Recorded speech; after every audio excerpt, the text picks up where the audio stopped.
साथियों नमस्कार। आज हम स्पेशल आपसे इस बात पर चर्चा करना चाहते हैं कि लोकसभा के चुनाव में संविधान पर पहली बार जोरदार डिबेट हो रही है।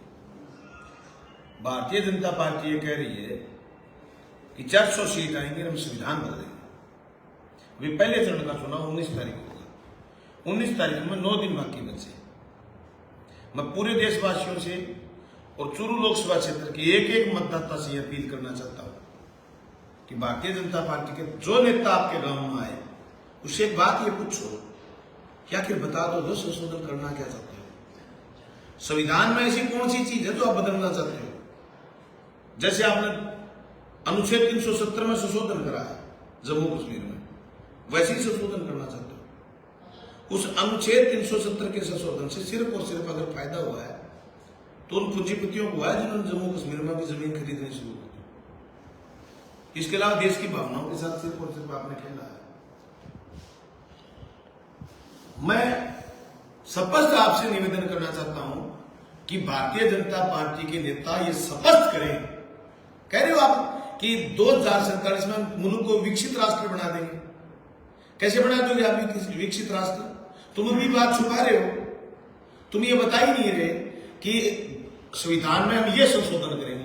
क्या तुम हमारी आजादी छीनना चाहते हो, या फिर आप हमारा आरक्षण का अधिकार खत्म करना चाहते हो, या फिर आप हमारा खाद्य सुरक्षा का कानून तोड़ना चाहते हो, या फिर आप हमारा सूचना का अधिकार खत्म करना चाहते हो, या फिर आप हमारे आरटी राइट टू एजुकेशन खत्म करना चाहते हो, या फिर जैसे राजस्थान में स्वास्थ्य का अधिकार कानून बन गया, ये कानून आप तोड़ना चाहते हो।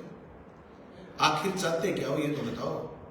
भारतीय जनता पार्टी का नेतृत्व जब तक ये बात नहीं बताए तब तक तमाम लोगों को ये कहना चाहिए कि आपको वोट नहीं मिलेगा। एक बात स्पष्ट हो जाएगी, ज्योति मिर्जा जो बोल रही है या तो बीजेपी उसका खंडन करती, या कर्नाटक का एमपी बोल रहा है कि 400 सीट आएंगे हम संविधान संशोधन करेंगे, या फिर ये कह रहे हैं कि 400 सीट दो तो हम संविधान संशोधन करें। आपको 2/3 से फालतू मेजोरिटी चाहिए संविधान संशोधन करने के लिए। यह स्पष्ट आना चाहिए कि संविधान संशोधन में भारतीय जनता पार्टी क्या चाहती है। तो फिर हमारा आरोप अगर बीजेपी स्पष्ट नहीं करती, बीजेपी हमसे आरक्षण छीनना चाहती है, तो मैं कहना चाहता हूं आरक्षण का लड्डू सिर्फ और सिर्फ शेड्यूल कास्ट के लोगों ने नहीं खाया। आरक्षण का लड्डू राजस्थान में ईडब्ल्यूएस के लोगों ने भी खाया, जिसमें गरीब ब्राह्मण और बढ़िया भी। आरक्षण का लड्डू इस देश में शेड्यूल कास्ट के अलावा ओबीसी के लोगों ने खाया, मूल ओबीसी के लोगों ने भी खाया। आरक्षण का लड्डू राजस्थान के ओबीसी के लोगों ने, जिसमें जाट भी शामिल, उन्होंने भी खाया। अरे अंधी बिल्ली का मांस खा रखा है क्या जो तुम्हारा सब कुछ तोड़ देना चाहते हैं? और तुम उसके बाद भी ये कह रहे हो कि बीजेपी 400 पार आएगी। बीजेपी अगर 400 पार आएगी तो हमारे की गले की हड्डी बढ़ जाएगी और इस देश के संविधान में सबसे पहले मैं तो ये समझता हूं आरक्षण से बड़ी बात वो हमारा हमसे आजादी का अधिकार छीनना चाहते हैं।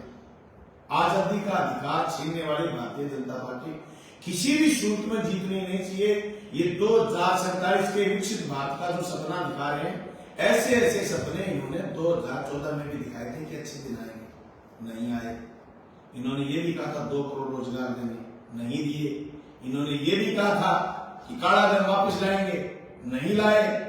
इलेक्ट्रोल बोर्ड के नाम पर सबसे बड़ा स्कैम, सबसे बड़ा घोटाला इन्होंने खुद करा। मैं नहीं कह रहा, निर्मला सीतारमण का पति कह रहा है, जो निर्मला सीतारमण 10 साल से इनकी वित्त मंत्री। सवाल ये कि सारे भ्रष्टाचारी लोग आज भारतीय जनता पार्टी में शामिल हैं। मैं तमाम लोगों से कहना चाहता हूं इस मेरी बात को आम जन तक पहुंचाने के लिए आप मेरे फेसबुक पेज को शेयर करें और ज्यादा से ज्यादा लोगों तक पहुंचाएं और ये सवाल करें हर भारतीय जनता पार्टी के कार्यकर्ता से, बताइए आप संविधान में संशोधन क्या करना चाहते हैं। अगर आप बात नहीं बताएंगे तो आपको वोट नहीं दिया जाएगा। वोट फॉर इंडिया गठबंधन, vote for Churu Rahul Kaswan, vote for speaker comrade Amraram, vote for Nagaur India गठबंधन कुमार बेनीवाल। जहां भी इंडिया गठबंधन का उम्मीदवार देश भर में है उसको वोट दिया जाए। भारतीय जनता पार्टी को चोट देकर के सत्ता से बेदखल करा जाए। राम राम।